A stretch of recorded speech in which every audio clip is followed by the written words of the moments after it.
Focus Podcast. Bienvenue dans Focus, le podcast où on parle sport, santé et bien-être. Moi, c'est Seb et pour cette série de 12 épisodes spécial Kettlebell, je suis accompagné de Jordan Mega, coach expert en mobilité, en force et instructeur SFG1. Il y aura un épisode tous les premiers mercredis de chaque mois. Ensemble, on te donne les meilleures clés pour t'entraîner plus intelligemment, que tu sois débutant confirmé ou juste curieux de cette boule de fonte qui change tout. Prépare ta cloche, ton corps et ton cerveau. C'est parti pour un nouvel épisode. Jordan, bonjour, bonne et heureuse année à toi. Salut Seb, merci beaucoup. Meilleurs vœux à toi aussi, bonne et heureuse année. J'espère que tu as bien fêté. Ouais, écoute, c'était cool, tranquille. Ouais. Et toi? Bah écoute, fatigant, on était nombreux, fatigant, plein d'enfants. Mais on a bien mangé, on a bien rigolé, on a bien profité des uns des autres. Donc c'était chouette. De très bons moments, très bonnes vacances de Noël, on va dire. Bah écoute, impeccable. Par contre, je remarque un truc, c'est que tu as un teint vraiment très éclatant. Ton calendrier, vraiment, Rituals a fait des merveilles. Merci. Oui. C'est vrai que mes calendriers, parce que j'en ai deux. Ouais, c'est vrai, t'en as deux, Il exact. y en a exact. un pour moi, il y en avait un pour moi et un pour ma femme. Et t'as tout pris Effectivement. pour toi? Non, il y avait des produits qui étaient pas mal féminins et j'aimais pas l'odeur. Sinon, je prends aussi les produits féminins. Mais non, c'est vrai que oui, ça marche très très bien. La petite crème Sakura là qui passe super bien ou l'huile pour le bain aussi, elle te fait une odeur de peau incroyable. Et t'as pas vu, petit spoil, j'ai fait plaisir à ma belle-sœur qui s'est acheté un kit exprès d'ongles, qui adore faire ses ongles. Elle s'est acheté un kit exprès avec plein de trucs de Noël. Je l'ai accompagnée, j'avais des jolis sapins sur la main droite pour Noël. Voilà. Eh ben écoute, si tu retrouves une photo, Non. je la veux bien. Non, on a mis tous les téléphones dans une boîte. Ouais, pas de preuve, quoi. Exactement. T'as raison. Mm. Aujourd'hui, on va parler un peu sport de combat et kettlebell, comment un petit peu coupler ou voire cumuler les deux, comment bien les associer. Exactement. Qu'est-ce que vraiment le kettlebell peut apporter à un pratiquant de sport de combat, selon toi? Alors, ce qui est intéressant dans ce type de pratique, en fait, c'est que quand tu vas prendre un combattant, alors, je ne connais pas excessivement le milieu du combat, toute forme de combat, hein. Je suis un pacifiste en règle générale. Ils sont toujours, ou pratiquement toujours en zone rouge. Ok? Je te donne un exemple, hein. Le boxeur, il va se mettre dans le rouge au niveau cardio, même en entraînement, parce que il va faire de la corde, il va courir, il va taper des trucs bien cardio avant ou après un sparring ou même pendant, tu vois, des fois ça dépend des types d'entraînement. Et donc c'est vrai qu'ils sont relativement souvent dans le rouge, à toujours travailler leur puissance, leur force, etc. Et ce qui va être avantageux avec le kettlebell en l'occurrence, hein, parce que c'est le but de cette série de podcasts, c'est que tu vas pouvoir moduler cet entraînement. Parce que je considère un peu que c'est comme du HIIT, High Intensity Interval Training, ok? Il est conseillé d'en faire 1 à 2 fois dans la semaine. Ouais, parce Pas qu'il plus. faut un petit peu de récupération, 48 heures, c'est ça, derrière? Exactement, 48 ou des fois tu peux monter à 72 quand tu fais une bonne Oh, grosse ça y séance. est, il nous l'a 72. sorti. Ah, il nous l'a sorti. J'ai pas mis longtemps, hein. Ouais, exact, cette fois-ci, c'est venu direct. Ouais. Mais c'est normal. Je tiens à le préciser, j'ai reçu mon permis C. Oh, félicitations. Encore 5 ans et je suis résident. Félicitations. S'ils acceptent. C'est pas dit encore. Donc voilà, non, tout ça pour dire que voilà, effectivement, un HIIT, haute intensité, donc pour le rappeler, c'est un entraînement qui va être extrêmement intensif. Sur une échelle d'intensité, sur un RPE, on va être la plupart du temps à 8,5, voire maximum 9,5. Ok? Tu peux effleurer le 10, mais enfin voilà, c'est rare. Hein. Mais pour dire, tu es à très haute intensité. Ok? Donc, niveau articulation, ça prend une sacrée caisse. Ok? Niveau récupération, ça demande beaucoup aussi parce que tu fais un super effort pour le corps. Et le système nerveux, il a besoin de récupérer. C'est pour ça qu'il est conseillé de mettre 48 à 72 heures de récup entre les deux. Ok? Et c'est généralement un effort qui va être sur un laps de temps minima, tu vois. Donc, tu peux faire une séance, te mettre, entre guillemets, je vais vulgariser la chose, une caisse en 20 minutes. En 20 minutes, tu as fait ta séance Et voilà, tu vois, tu as tout fait. Donc, pour en revenir au sport de combat, on va être vraiment sur quelque chose qui va être extrêmement intensif. Il faut, alors toi qui pratiques un peu, déjà plus que moi, en Muay Thai, c'est ça? Ouais, c'est ça, exact. Ouais. Ok. Donc, quand tu te fais un round de sparring, niveau cardio, tu te prends une caisse. Ah ouais, bah on morfle bien. Puis en plus, généralement, tu as une trentaine de secondes, puis tu enchaînes avec un autre copain, tu vois. On est d'accord. Ah, c'est Copain. Ouais, Voilà, le mec, on il est t'en tous met plein copains. la tronche, mais c'est un copain. Ouais, c'est ça, ouais, c'est ça. Non, mais voilà, donc ça demande beaucoup de caisses au niveau du cardio, on est d'accord. Ouais, bah il y en a, on le voit tout de suite, ce sont ceux qui se font bouffer au bout d'une minute 30, les gars qui ont pas de cardio, Ok, généralement. donc le mec qui est hyper entraîné là-dedans, je vais pas parler des pros, mais le mec qui est un bon amateur, qui fait ça pour le plaisir, mais qui s'entraîne 3 à 4 fois en sport de combat, au niveau de sa récup, le mec, c'est Ouais, c'est corsé, sûr, tu il vois. faut savoir gérer. Ouais. Et forcément, son système sympathique, il n'est pas assez entraîné à récupérer suffisamment. Le mec, il s'entraîne 4 fois dans la semaine, ça veut dire qu'il a une séance tous les 2 jours, quasiment. Ouais, et puis après, peut-être qu'encore en dehors, le gars peut-être faire encore autre chose, tu vois. Voilà, donc Parce que, il va faire du travail de fond, donc technique ou quoi, c'est là-bas, sur le ring, au club. Mais le reste, il le fait entre deux, tu vois, donc dehors ou chez lui ou à la salle. Donc il récupère quand, tu vois? Psychologiquement, nerveusement, le mec, il est constamment à plat. Donc ouais, c'est c'est ça. contre-productif parce que le système nerveux, il récupère pas, donc t'accumules de la fatigue parce que tu récupères mal. Tu dors mal, forcément. Ton système immunitaire, il est à plat parce que tu récupères pas. Donc, en plus de ça, système immunitaire, en plein mois de octobre, novembre, décembre, c'est une période où tout le monde tombe malade. En plus, c'est la fin d'année. C'est fatigant. On a le stress du travail parce que certains ont des bouclements de fin d'année, tout ça. Les cadeaux de Noël, les machins. On l'a vécu le mois dernier, tu vois. Donc, toutes ces choses-là, ça va rentrer en compte dans le système nerveux. Et le mec, il va être à plat, il va être contre-productif. Ouais, puis t'as des risques de blessures aussi qui sont plus grands, tu vois. En plus, Exactement. hier soir, j'étais à l'entraînement. Bah écoute, on a eu 4, 5, un petit peu style bobologie, tu vois, mais des articulations, des trucs comme ça, tu vois, des petits cocards au niveau des yeux. Ça, moi, je l'ai Mais vécu. ouais, hier, c'est à manger sec, quoi. J'ai vécu il y a 2 mois et demi. Je l'ai vécu. J'étais sur un super élan d'entraînement. Je suis pas peu fier pour mes 63 kilos. Et j'ai passé 2 reps à 100 kilos au coucher.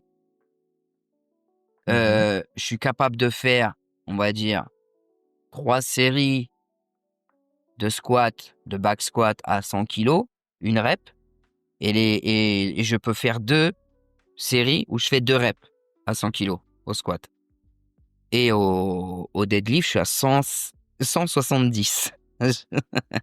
Après, t'as pas beaucoup à descendre, toi, du coup. C'est ça qui est bien. Et j'ai beaucoup à monter.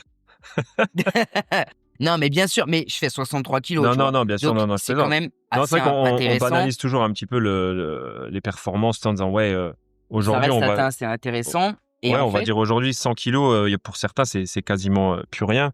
Parce que c'est vrai que sur les réseaux, on voit des barres de ouf. Mais après, il faut pas oublier que, voilà, toi, t'en es fier. Et puis, voilà, t'as mis du temps à en arriver là, je pense aussi. c'est simple, ça fait 15 ans que je suis préparateur, ça fait 15 ans que je suis dans le milieu fitness et un peu moins dans la préparation, dans le coaching, mais en tout cas, je ne l'ai jamais fait. Sur le bench et le squat, le deadlift, j'ai toujours été fort, c'est pas un problème, tout le monde est capable de passer la barre de 100, mais j'ai jamais trop... Le squat, c'était mon point faible, j'ai jamais passé les 90, les 90 kilos. De ce que je me souvienne, j'ai dû faire une fois il y a 6-7 ans en arrière, mais c'était à la Smith Machine, une rep à 100 au bench, tu vois, mais j'étais assisté, donc il n'y a rien de concret, tu Ouais, vois. c'est sûr. J'ai Non, mais jamais après, été tu sais quoi, je te dis trop- ça, mais c'est des barres que moi, j'ai même pas fait. Tu vois, une barre à 100 kilos, j'ai jamais testé, j'en ai Oui, jamais mais fait. parce que j'ai jamais Ouais. été aussi assez rigoureux dedans. Là, je me suis mis en objectif, voilà, j'ai envie de faire ça, je travaille comme ça pour faire ça, et je m'y suis tenu pendant quelques mois, 5-6 mois, et j'ai réussi à le faire, super fier, tu vois. Mais j'ai fait ça dans une super mauvaise semaine. Mon fils a été malade pendant une semaine, je l'ai gardé à la maison, donc un enfant qui est malade, les nuits, c'est compliqué quand il tousse, il a le nez pris, il peut pas respirer, enfin voilà. Donc les nuits sont chaotiques, et pour nous, et pour lui, tu vois. En plus de ça, je l'ai gardé la journée à la maison et tout, c'était, voilà. Dès que je pouvais, j'allais m'entraîner, mais j'avais énormément de fatigue. Et quand j'ai passé ma barre à 100 kilos au bench, juste après, j'avais envie, je ne sais pas pourquoi, j'ai eu cette idée en tête de faire du military press, donc développé militaire, mais strict à la barre. J'ai monté 47 kilos, je l'ai passé, mais j'ai senti une espèce de douleur au niveau cervical gauche jusqu'au pec gauche, une gêne, une douleur juste quand j'ai redescendu la barre. J'ai attendu une semaine et j'en pouvais plus. Je pouvais plus me poser sur le côté gauche sur le canapé, je pouvais plus m'appuyer sur mon bras, je pouvais plus lever le bras gauche en l'air. C'était horrible. Et ma femme, elle me dit, va chez l'ostéo, machin. Je fais, écoute, ça va passer, tu vois, c'est peut-être un nœud. Bah, arrivé là, en fait, alors je ne sais pas le début, du pourquoi, du comment, mais j'ai été chez l'ostéo, ça a duré 1 heure et demie, il m'a fait craquer dans tous les sens. Je le connais bien, c'est quelqu'un chez qui j'amène, moi, mes athlètes. Et moi, je vais régulièrement maintenant. Très, très bonne ostéo sur Lausanne. Donc, on se connaît un peu. Je lui dis, écoute, j'espère ton cabinet, tu l'as insonorisé, hein, parce que là, tu bosses plus de la journée, je te fais partir tout le monde. Hein. J'ai hurlé comme si on me coupait un membre. Mais alors, j'ai craqué dans tous les sens. Et arrivé là, ben, je me suis déplacé 2 côtes. Je me suis coincé un nerf cervical. Et j'ai pas déplacé, mais je sais pas, bougé. Ma clavicule n'était pas forcément à sa place. En gros, c'était pas énorme, mais voilà. Et en fait, c'était un travail, un crescendo. Ça a commencé des cervicales et ça a descendu. Et j'ai fait un peu plus d'1 semaine et demie, voire 2, comme ça, en fait. Donc, on en revient à ce que tu disais, les blessures sous l'effet de la fatigue ou quoi, bah, c'est exactement ce que j'ai expérimenté il y a 2 mois en arrière. Et bah, aujourd'hui, je le paye parce qu'en fait, je ralentis tout au final. Mes entraînements, j'ai mis du temps à reprendre. J'ai pas totalement repris. Et là, ma barre à 100, je touche plus une barre à 100. Je me limite à 70 kilos, 70 kilos. Surtout mes principaux exercices. Et encore, je m'échauffe énormément avant. Parce que voilà, j'ai voulu aller trop vite. J'ai surestimé mon système nerveux. Pourtant, je m'entraîne régulièrement. Mais parce qu'il y a la fatigue, il y a les à côté de la vie de tous les jours. Et forcément, l'entraînement, ça ne suit pas. Donc, ouais, mais il y a un peu de tout. Moi, je dis toujours, je pense qu'il faut savoir reconnaître ou du moins différencier entre savoir écouter son corps qui demande du repos et avoir la flemme. Parce que tu vois, les deux sont assez similaires en termes de sensations. J'ai pas envie, mais j'ai pas envie pourquoi? Est-ce que c'est parce que je suis trop fatigué? Parce que ces derniers temps, j'ai vraiment forcé un peu, j'ai envoyé lourd? Ou est-ce que vraiment j'ai la flemme? Et si tu t'écoutes pas, quand t'as la flemme, faut pas s'écouter, hein, faut y aller. Mais quand tu t'écoutes pas, du moins, quand t'es vraiment crevé, voire même en surentraînement, hein, pour certains, c'est là où, ouais, justement, les blessures peuvent arriver. Et c'est là où t'es content, tu vois, comme tu dis, t'as passé des barres, t'as passé certains seuils dans ta discipline. Et puis derrière, tu régresses, quoi. et c'est assez frustrant. Ah ouais, C'est ouais, bien sûr. frustrant, Ah ouais, ça. je l'entends, c'est frustrant. Mais c'est là aussi où même quand t'as des toutes petites blessures, où c'est là où il faut se dire, faut pas trop attendre pour consulter parce que euh, là, on va dire si tu vas consulter dans l'immédiat, t'as peut-être une dizaine de jours de repos à prendre entre guillemets ou un petit peu d'entraînement léger. Mais si la blessure vraiment arrive, là c'est des 3-4 mois pour certaines pathologies où Ah oui. où là tu dois t'arrêter, quoi. Donc, vaut mieux toujours aller voir. En plus, en France, on a cette chance d'avoir la sécurité sociale qui rembourse tout. J'ai entendu Mais, parler. mais bon, voilà, autant profiter, entre guillemets, des chances qu'on a. Oui. Et puis voilà, se soigner, surtout quand on est vraiment sportif. Alors, pas de haut niveau, mais comme tu dis, quand on est un bon amateur. Entraîner, voilà. Voilà, ne pas hésiter à aller de temps en temps se faire ajuster chez un ostéo. Faire une petite séance de kiné par-ci par-là pour voir si tout est OK. Faut aller voir Valentin. Ouais, exact, bien sûr. Ouais, si vous êtes dans le coin du Nice, Monaco, allez voir Il va Valentin. du côté de Strasbourg de temps en temps voir certains copains aussi. Ouais, mais bon, voilà, quand tu vas voir les copains, c'est pas pour bosser. Hein. Oh, ça dépend. Ouais, pas faux. Mais voilà, donc tout ça pour dire qu'effectivement, oui, rester constamment dans le rouge, en fait, il n'y a rien de bénéfique. C'est juste que j'estime que c'est pour satisfaire son ego. Genre, je suis éclaté, j'ai les bras lourds, j'ai les jambes lourdes, je suis épuisé, je transpire de partout, j'ai mouillé le maillot. Ouais, j'ai fait une bonne séance. Pas spécialement, en fait. Une bonne séance, Ça peut être aussi une très, très bonne séance de renforcement où tu vas être sur un RPE de maximum 7, entre 4 et 7. Pourquoi? Alors, RPE, c'est son échelle d'intensité pour certains. Voilà. Parce qu'en fait, c'est une séance qui va t'aider à récupérer tout en construisant aussi, travailler toutes tes fibres et tes cellules, je vais parler de termes de gros mots.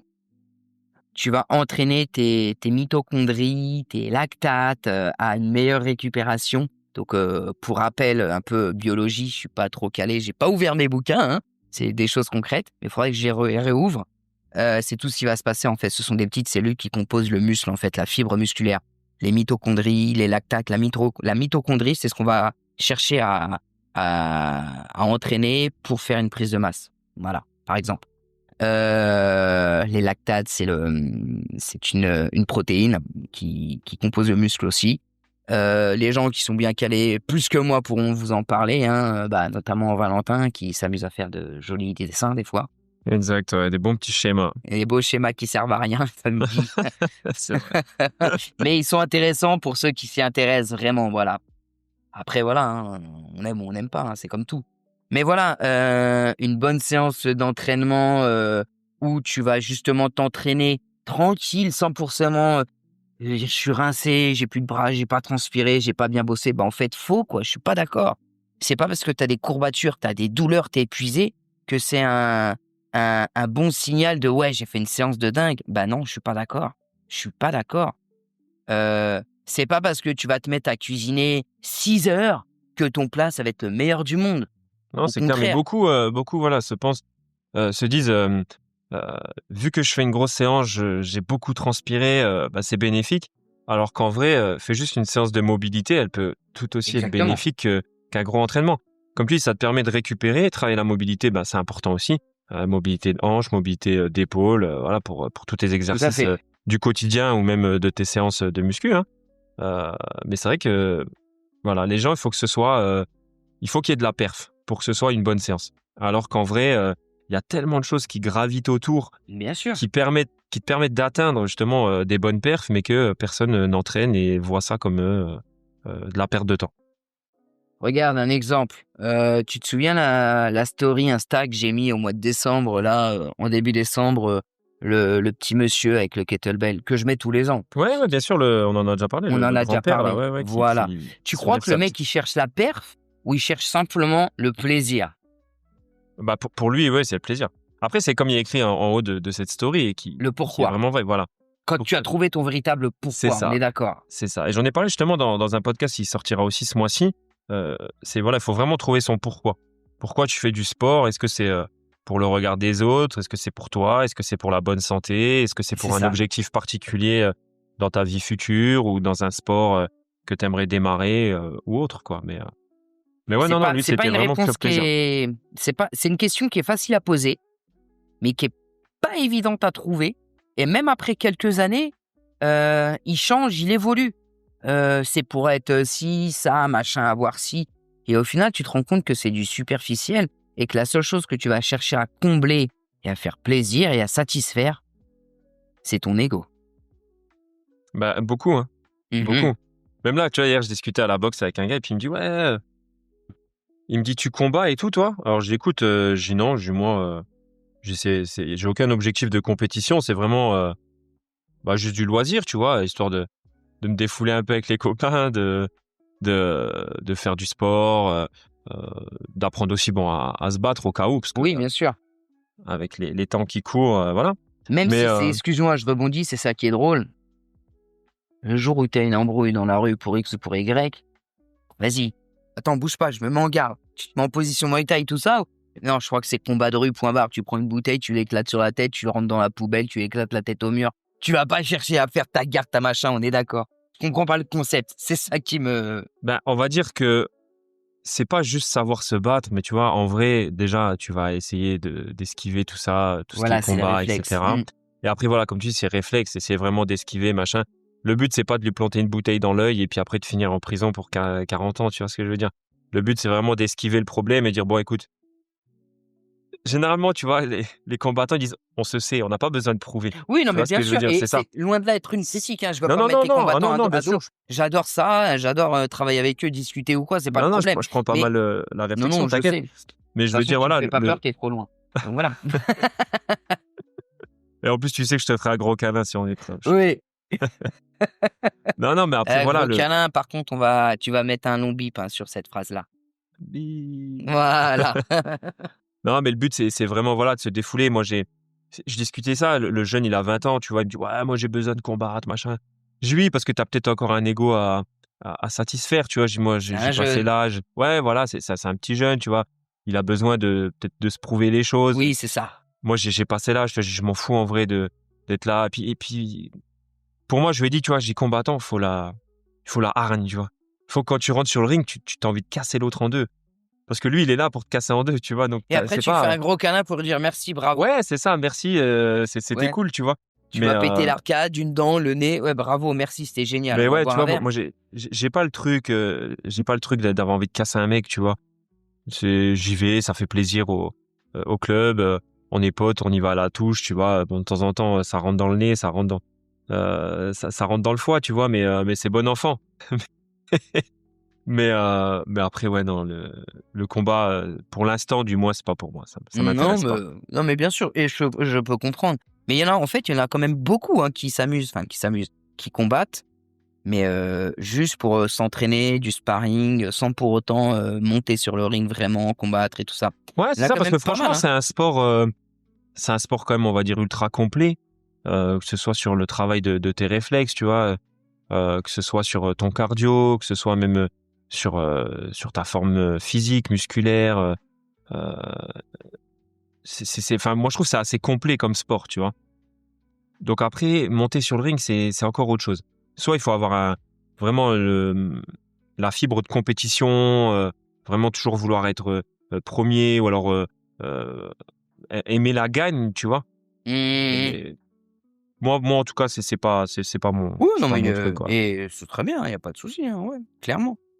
Mais bon, voilà, quoi, tout ça pour dire que oui, l'entraînement kettlebell avec les combattants est intéressant parce que ça les force, entre guillemets. Bon, ils le comprennent aussi quand tu leur expliques avec les bons mots et tu leur fais voir, tu leur fais comprendre par A plus B que bah, ça plus ça va t'amener à ça. Bah, effectivement, c'est plus intéressant pour eux. Ça leur permet de mettre une récupération tout en continuant de s'entraîner. Et c'est pas parce qu'ils sont pas dans le rouge qu'ils ont pas bossé. Ils ont bossé sur leur système nerveux, tu vois, qui permet de garder une constance d'entraînement sans pour autant être en zone rouge, tu vois. Et exactement, c'est ça qui est bon. Ça permet de garder une plus-value après lors du jour J, tu vois. Exact. Mais est-ce qu'il y a vraiment des mouvements spécifiques que tu vas privilégier pour les Alors, combattants? c'est une zone encore que je suis en train d'explorer dans le sens où je me documente beaucoup parce que ça reste encore un domaine qui est assez nouveau, récent pour moi. Ça fait quoi, peut-être ça va peut-être faire un an, ouais, 9 mois, un an que je côtoie plus de combattants qu'avant, en fait. Donc c'est un domaine que j'explore encore dans le sens où bon, je fais pas tiens, vas-y, fais ça, non. Je regarde un peu, j'analyse quand même pas mal de choses. Par A plus B aussi, j'ai appris un peu entre guillemets à scanner les besoins et par rapport au sport dit de sélection, tu vois. Et puis les points faibles et les points forts. Voilà, comment lui, l'athlète se sent. Moi, je prends un exemple. J'en parle assez régulièrement. Je l'ai vu encore lundi dernier. Mon petit jeune boxeur là, ben lui, son point faible, c'est la perte de puissance sur ses crochets. Ok. Pourtant, un crochet, un cross, c'est un mouvement qui est pas forcément ample, donc qui peut être assez explosif. Faut rentrer dans la garde de l'autre, donc c'est au corps à corps. Donc t'as pas énormément de mouvements à faire, à part une rotation. Ouais, mais je trouve Ok. que c'est un mouvement qui est quand même Je dis pas vachement que c'est pas compliqué pour technique. moi. Ouais, ouais. Pour moi, le C'est pas ce que crochet je dis. est vachement technique et Oui, oui. réussir à vraiment déployer sa force sur un crochet, Voilà. ça travaille vraiment, ça demande vraiment du travail. Bah, en fait, le crochet, comme tout mouvement en tant que combattant, les hanches sont extrêmement, donc hanches fessiers, rotation, sont extrêmement utilisées. Mhm. Aller plus loin, hanches fessiers, abdominaux, enfin voilà, une rotation et non une torsion. Donc tu mobilises pas mal la colonne, toutes ces choses-là. Ok. Donc moi, ce que j'ai trouvé intéressant pour lui, ça va être travailler sur le mouvement du clean au kettlebell dans un premier temps. Ok. Donc le clean au kettlebell, on va le positionner en position rack. Donc les avant-bras vont être vraiment alignés aux épaules. Ok. Le long des côtes, les avant-bras bien verticaux, les coudes dans le sol. Ok. Et les kettlebells sont donc maintenus à l'extérieur des poignets, donc de chaque côté. Ok. Pour rappel. Je sais pas si c'est un peu. On peut Au pire, vous irez voir visualiser. tout simplement le mouvement du clean, vous le tapez sur Voilà, Google et c'est une vous bonne aurez idée. la meilleure image. Ouais. Et double clean du moins. Et en fait, ce qui va être intéressant là-dessus, c'est de le faire travailler au kettlebell. Donc de 1, sa position clean, ok, parce qu'il va avoir un bon engagement dorsal pour éviter de compenser avec les épaules, ok. Et de là, je vais ramener un petit truc en plus, une petite option. Je vais simplement lui demander, donc on va pas prendre extrêmement lourd au début, même pas prendre 48 kilos, voilà. On peut, tout dépend des personnes, mais bon, enfin moi en général, j'aime pas trop dépasser les 20 kilos, oui, je suis pas, voilà. Un dans chaque main, donc ça pèse déjà, hein, quand t'es à 20, Ouais, bien ça fait sûr, tout de ouais. suite 40. Ça commence à parler. Ouais. Ça commence déjà à faire une certaine chose. En plus, c'est proche de la cage thoracique, donc au niveau respiration, c'est pas optimal, donc tu vas respirer par les abdominaux, ok, parce que tu vas te comprimer là. Te comprimer au niveau donc du torse, et je vais lui demander légèrement de décaler ses coudes, donc d'ouvrir un peu, d'avancer ses bras pour créer un espèce de bras de levier. En gros, je vais lui dire de tendre son biceps, en gros, pour avoir un angle de 90 degrés entre son coude et son épaule. Donc là, ça va surcharger les épaules, à fond les abdominaux, et je vais lui demander simplement de marcher, de faire 25, 30 mètres, à marcher en cette position. Donc, ça va surcharger ses épaules. Donc, ça va l'aider pour maintenir sa garde haute, d'une part. C'est un travail en plus. Ouais, bien Parce sûr. que quand tu es en position garde en plus, Dieu seul sait que les épaules, elles prennent un coup. Ouais, il y Et en que a bout beaucoup d'un moment, tu as les bras. qui lâchent avant la garde, justement, parce que ils Exactement. commencent à avoir des douleurs aux Donc, épaules. c'est un petit truc qui est assez intéressant, tu vois, travailler sur cette position-là. OK. Voilà, c'est très bien la visualisation, une image de garde. Voilà. Sauf que tu es un peu plus haut. OK. Et tu as les poignets qui sont au-dessus du crâne, en gros. Donc, tu as une grosse tension sur les épaules qui se font. Les poids vont t'amener vers l'avant. Donc, si tu serres pas les abdos, tu piques du nez. OK. Et en plus, tu marches. Ouais, puis 20 Donc, kilos de chaque côté, finalement, Ah, mais quand quand ils je dis 20, réfléchissent. Ouais, non, mais ça fait quand même pas mal. ça Ouais. fait Pour beaucoup, ceux hein. qui arrivent jusqu'à 20, ouais, ça commence à bien parler, quoi. Voilà. Donc, tu vois, il n'y a pas besoin de 20. Tu peux faire ça à 16. C'est très bien aussi, tu vois. Mais ça met pas mal de stress. Tu as le stress des abdos, tu as le stress de l'équilibre, tu as le stress sur les épaules qui est à fond. Donc, le système nerveux, là-haut, c'est c'est le premier de l'an, du mois de janvier. C'est feu d'artifice, là-haut. Le système nerveux, il pète dans tous les sens. Ouais, Donc, c'est ça, tu vois, c'est intéressant. Et par contre, ce que tu peux faire aussi, encore assez intéressant, avec kettlebell ou même avec une barre olympique, c'est soit tu gardes avec kettlebell cette position, donc ce que j'appelle de bouclier, shield, de rack shield, ok. Et puis tu t'amuses à mettre en position fente, une position fente, donc là tu vas décharger, et tu vas mettre une rotation. Tac, une rotation du buste qui va faire travailler encore ton équilibre et encore un peu mieux tes abdominaux, oblique interne, externe, le transverse, toutes ces choses-là, la partie avant des abdominaux, ok, est profonde. Donc, ça reste intéressant. Et encore plus intéressant avec une barre olympique que tu mets en position Zercher squat, donc dans le pli du coude. Ok, tu te maintiens là et boum, tu mets une rotation. Et là, c'est encore pire. Tu as encore plus de travail qui va se faire parce que la barre olympique, elle est longue. Donc, le poids va se va se déplacer sur une grosse surface, un long diamètre. Donc, ça reste très intéressant au niveau du déséquilibrage. Et c'est là que c'est intéressant après pour le transfert au niveau du crochet. Bam, tu es plus ancré et tu as une meilleure rotation, donc plus explosif. Tu vois ce que je veux dire? Une fois que tu travailles avec du poids, une fois qu'il n'y en a plus, que tu travailles avec juste ton poids de corde, simplement, logiquement, tu devrais gagner en force. Ouais. Voilà. Donc, c'est des mouvements, je ne vais pas dire qui sont simplistes, mais c'est des choses que je peux entraîner de manière spécifique, typiquement à mon boxeur. Tu vois, c'est des choses que je lui ai fait faire. Et déjà, il a une meilleure stabilité au niveau de son crochet au moment de l'impact, parce qu'il est plus ancré dans le sol, tu vois, par exemple. Ce genre de choses-là. Ou quand il se prend un crochet aussi, par exemple. Le crochet, ça peut vite te faire vaciller à droite ou à gauche parce que tu restes proche du corps. Donc, bam, tu rentres dans la garde, tu vacilles. Donc, il peut avoir une meilleure stabilité, ce genre de choses. Et forcément, je vais faire un gros travail de tout ce qui est fessier, chaîne postérieure. Donc, des exercices qui vont être assez implicites au niveau fessier, par exemple, du hip thrust, où je vais le maintenir en statique, en position haute, ok, pour avoir une grosse contraction des fessiers. Et justement, moi, je vais mettre du poids, pas le lester avec des disques, une barre ou un sandbag ou quoi, mais moi, je vais appuyer sur ses hanches, justement pour le faire résister et pousser vers le haut. Donc là, c'est intéressant pour tout type de combattants, je pense, et encore plus pour les combattants de MMA. Parce qu'on va mettre une surcharge au niveau du psoas, au niveau des fessiers. Après, il faut bien les tirer quand même, hein, parce qu'on va le travailler en extension.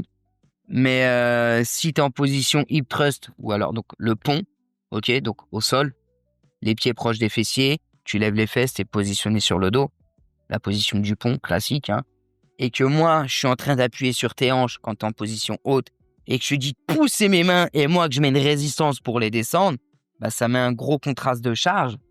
Et pourquoi ça reste intéressant? En MMA, par exemple, le mec, il est au sol, il T'as va un se gars sur manger, toi. Ouais. il va se manger une clé ou je ne sais quoi. Le mec, s'il n'a pas de puissance dans les hanches, il se dégage pas. S'il se dégage pas, le combat, il est fini.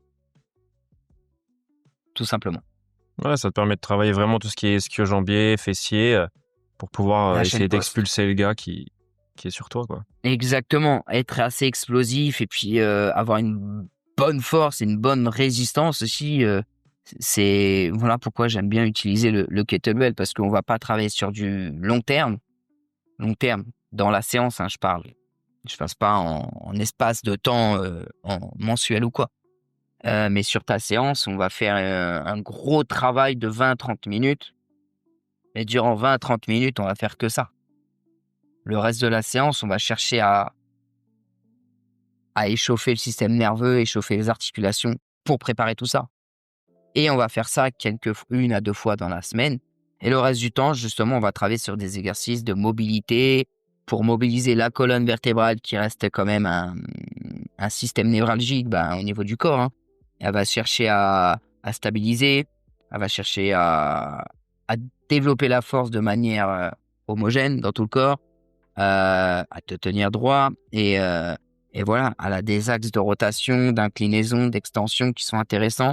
Donc, on va travailler tout ça. Des enroulements de colonne vertébrale, partant du sol ou surélevé, du style un Jefferson curl, par exemple.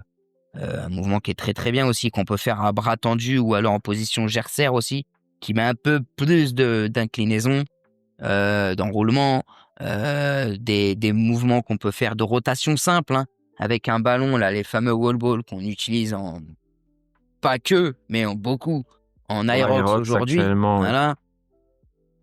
Tu le prends, tu comprimes sur toi, donc tu as le système respiratoire qui va être comprimé parce que le ballon, il est sur le torse. Okay, donc tu ne peux respirer qu'avec les abdominaux et tu fais de simples mouvements de rotation de colonne vertébrale dans un sens, dans l'autre, tranquillement. Tu explores, tu cherches à mobiliser. Et ce genre de choses-là, c'est des choses qu'on fait beaucoup, que je fais beaucoup, moi. Et voilà. Et je peux aussi coupler un peu un système assez lambda, classique, qu'un combattant fait, même lui, à la salle de boxe ou quoi, bah, juste de la corde à sauter, basique, et puis le coupler avec du shadowboxing, par exemple, pour essayer de moduler un peu sa manière de s'entraîner et dire, bah voilà, on va faire en échauffement tranquille, on va monter un petit peu avec un petit Tabata, tu vas me faire 20 secondes de corde à sauter à fond, voilà, et puis pendant 10 secondes, eh ben, tu vas faire du shadowboxing en uppercut, par exemple, et tu me fais ça sur 8 minutes. Ça peut être quelque chose qui est assez intéressant parce que on va être sur 2 entités de travail différentes, tout en gardant la notion de les épaules vont carburer aussi, quoi. Et là, le cardio va bien monter. En théorie, ça monte bien, il n'y a pas besoin de monter jusque 8 minutes des fois. C'est clair. Donc voilà, il y a différentes choses que j'aime bien utiliser, coupler. Je dis pas que c'est le mieux, mais pour l'instant, c'est moi ce que j'ai trouvé de mieux dans mes recherches, enfin voilà, tout ça. Et ça reste intéressant et ça reste quelque chose où j'ai de bons résultats. Après, il n'y a pas que ça à faire. Forcément, tu fais ça sous système de cycle. Voilà, tu peux bosser cette dominance pendant 1 mois, 3 mois. Et puis faire une grosse dominance où on va uniquement travailler sur que de la force. Donc on oublie tout le côté combat, on oublie les mouvements spécifiques, on oublie la mobilité ou quoi, on va en faire, mais par rapport au travail de force qu'on fait derrière. Donc des gros mouvements sur un deadlift, sur un bench, ce genre de choses-là, des choses classiques au final qui sont, on va plus les présenter parce que ça reste des mouvements qui sont classiques, mais qui sont indéniablement les meilleurs. Voilà. Bah écoute, t'as répondu à toutes les questions que je m'étais notées. Tant mieux. J'ai même pas eu besoin de les poser. T'as déroulé le truc parfaitement. Après, voilà, comme dit, il faut aussi s'adapter aux combattants. Ah bah de toute façon, t'as pas le choix de t'adapter entre guillemets à la problématique pour certaines personnes qui viennent vers toi, que tout simplement au style d'entraînement, à l'anatomie, etc. De la personne que t'as en face de toi. Hein. Le boxeur, il va être moins souple, moins mobile que le mec qui fait du MMA. Dans la logique des choses, oui. Bien sûr. Clairement. Parce que tu fais pas les mêmes mouvements, tu travailles pas la même chose au quotidien. Le mec qui fait du MMA, de la Muay Thai, de la boxe Thai, il aura une souplesse de hanche qui sera plus intéressante et une explosivité qui sera plus intéressante qu'un mec qui fait de la boxe, tu vois. Ouais, bien sûr. Bah, de toute façon, quand tu fais vraiment de l'anglaise, t'as vraiment que Point. que tes points. Donc du coup, t'as toute ce bas du corps qui n'est pas aussi puissant qu'un gars qui fait de la taille, ça c'est sûr. Et pourtant, il devrait être aussi puissant parce que le coup, il va partir du même endroit. Sauf qu'il ne sera pas utilisé de la même manière. Ouais, voilà. Parce qu'ils y travaillent, hein, ça c'est sûr que le bas du corps, t'es obligé, t'es tout le temps en appui dessus, t'es tout le temps justement en train de travailler tes déplacements. Donc niveau mobilité, je pense qu'on y est. Après, au niveau force, maintenant, je sais pas si, comme tu dis, oui, au niveau du transfert, de toute façon, la force vient de là, mais après, au niveau des impacts, il y en a pas au niveau du bas du corps. Donc, un exemple, j'ai pas connu, mais quand on se verra, ce serait intéressant de faire ça. Faut noter les choses qu'on va faire ensemble, là, parce qu'il y a une sacrée liste, je crois. Hein.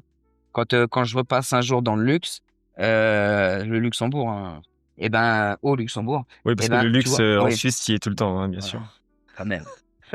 Qu'est-ce que je voulais dire? Oui, tu vois, là, tout de suite, en parlant, un exercice que je pense pouvoir pratiquer et voir sur la longévité, ce que ça peut donner sur un mec qui fait de la boxe taille, ils sont beaucoup en extension de hanche.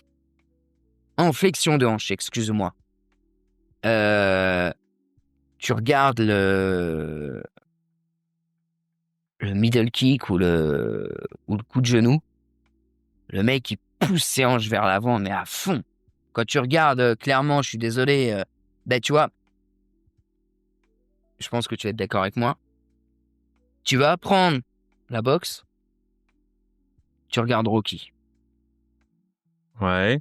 Tu vas apprendre le karaté, tu regardes Kickboxer ou full contact. Tu vas apprendre la Muay Thai, Hong Bak. Ouais, moi je dis plutôt, tu veux te motiver. Apprendre. Alors, non, mais Bon. apprendre. Quand Mais je dis apprendre, je comprends ce que tu veux dire. Voilà, c'est un grand. Je vais pas dire un euphémisme, mais c'est un grand terme, c'est un grand mot, tu vois. Mais on a beau dire ce qu'on veut sur les films Rocky, machin, etc. C'est surjoué, machin. Je suis désolé, ça reste très intéressant. Les phases d'entraînement, même si tu te dis c'est aberrant, ça reste quand même assez intéressant parce que tu vois le cheminement. Et, Oui, ça te donne déjà une bonne idée quand même. Voilà. Bien sûr. Après, je ne vais pas forcément demander l'avis d'un expert en boxe ou quoi, parce que je pense qu'il y a beaucoup de choses qui sont exagérées. Je dis pas, ça reste un film, hein, ça reste du divertissement, voilà. Mais ça te donne une base. Et quand tu vois les flexions de hanches, moi je vois toujours cette scène, dans Hong Bak, où t'as Tony Jaa qui arrive, il met un coup de genou surnaturel, et que tu vois ses hanches qui partent sur le genou. Le mec, il est incliné, mais alors à 45 degrés, je me dis, il a une sacrée puissance dans les hanches de malade. Quand je vois l'extension thoracique qu'il a, le mec, quand il voit sa fameuse scène où il sort de l'appartement et il arrive, il met un coup de coude lunaire sur le casque qui se fend en deux. Le mec, il a une mobilité d'épaule, il a une ouverture thoracique qui est extrême. C'est impressionnant, tu vois. Même si ça fait des années que j'ai pas vu ce film, mais c'est des scènes que tu n'oublies pas. On est d'accord. Je pense que tu les visualises, ces scènes. Mais non, du coup, j'ai pas compris ce que c'est ça. Non, si, mais j'ai pas compris ce que tu veux faire du coup quand on se voit. Tu veux qu'on regarde le film ensemble ou tu veux tester ma puissance de hanche? C'est une bonne question. Après, on peut faire les deux, hein. Ouais, mais tester ta puissance de hanche parce que regarde, un des mouvements que je pense, moi, très simple, pour travailler cette extension de hanche, cette explosivité, cette puissance, indéniablement, on a le hip thrust, ok, mais à genoux, avec une sangle élastique ou même du swing, avec un kettlebell, si on veut revenir au kettlebell, qui est très très bien. Je ne veux plus le présenter, enfin voilà, c'est un mouvement qui est obligatoire, j'ai envie de dire. Tout comme le get-up, mais un hip thrust, tu te mets sur un tapis, t'accroches une bonne sangle élastique bien épaisse, donc bien rigide, à un poteau où tu demandes à quelqu'un de la tenir, et toi, tu te mets à genoux devant lui, donc les pieds au sol, t'es à genoux, donc en fait, t'es dos à lui, mais à genoux, je sais pas si tu visualises, et en fait, tu lui dis de faire une extension de hanche, le mec sur ses genoux, j'ai pas dit à quatre pattes, hein, j'ai dit à genoux, et le mec, il va sentir un étirement dans les quadriceps, et dans les fessiers, et dans le psoas, surtout dans le psoas, qui va être impressionnant.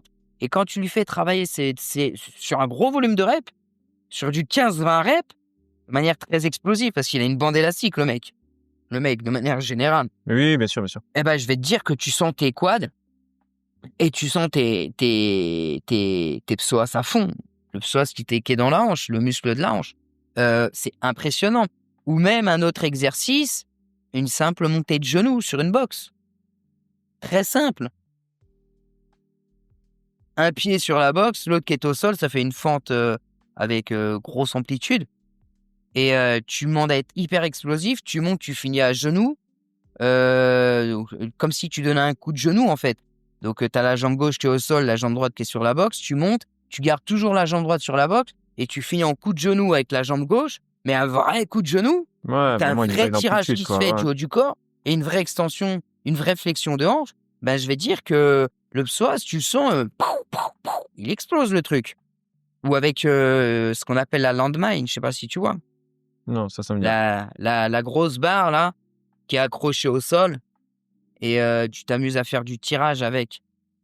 Ah ok, ouais, comme la T-bar là pour. Oui, voilà, mais Ok. où ça et après tu peux faire des cleans, des jerks avec, Ok, qui est ouais. assez intéressant, assez explosif aussi. Et tu rajoutes un genou avec sur ton jerk. C'est violent, hein. Ce genre de mouvement-là, tu vois, pour la Muay Thai, pour le MMA aussi, pourquoi pas. Je pense qu'ils sont très intéressants, mais plus pour la Muay Thai que le MMA, dans ma tête, tu vois. Là, j'y pense. Et sur du long terme, je pense que ça peut être intéressant à tester, tu vois. Ouais, Au je pense niveau qu'après, efficacité. après, ouais, tu vois, tu vois, même là, tu vois, quand j'ai repris un petit peu, quand j'ai repris un peu la muscu, tu vois, je voyais aux entraînements, tu vois, les gars, ils disaient, t'es plus lourd sur tes coups, tu vois, t'es plus puissant. Et je pense que, c'est sûr, si tu commences à travailler un petit peu ce qui gravite autour, tu gagnes forcément, que ce soit en puissance, en mobilité ou autre. Si tu fais juste que ton sport de combat, tu fais que ta technique, derrière, il n'y a pas spécialement d'évolution musculaire, force, Tout à etc. fait. Quoi. Tout à fait. Mais c'est pour ça que je te dis, ce serait intéressant de juste tester, voir aussi ton ressenti sur ce genre de mouvement, tu vois. On les fait ensemble. Et puis après, tu essaies de les garder sur quelques temps. Mmh.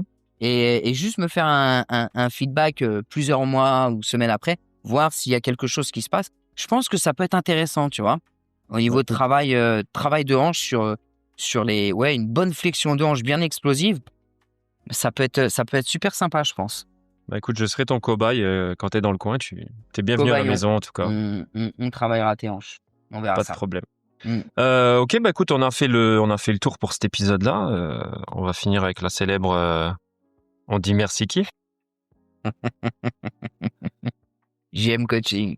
Allez, merci Jordan Mega. Et puis on se retrouvera du coup pour le prochain épisode qui sera autour de la prise de masse avec le kettlebell. Oui. Exactement, Jordan, monsieur. merci beaucoup et puis à bientôt. Mais oui, à bientôt, mon cher Seb. Et puis passe une bonne journée. Toi aussi, ciao, ciao. Ciao.